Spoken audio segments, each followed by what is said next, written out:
Kailangan dito, bata, matalino. Opo, Anong pangalan ng ating bagong presidente? Bongbong Marcos po. Kailan na-discovery ang Pilipinas? March 15, 1586. Ba, matalino nga. Anong taon nagsimula ang pangalawang digmaan? 1942 po. May experience ka na ba sa ganitong trabaho? Opo, dati pa ho. O sige, tanggap ka na. Sige po, sir. Tatawagan ko na lang po kayo kung kailan ako magsisimula.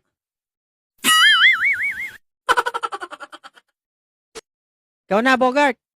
Lex, anong tinatanong? Basta, ito lang ang isagot mo. Bongbong Marcos po. March 15, 1586. 1942 po. Opo, dati pa ho. Sige, Lex. Copy. Next! Napakadali lang pala nito.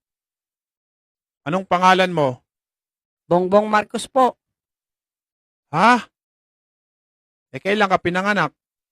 March 15, 1586 po. Ano?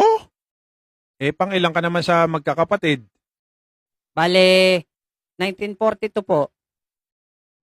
Abnormal ka ba? Opo, dati pa ho.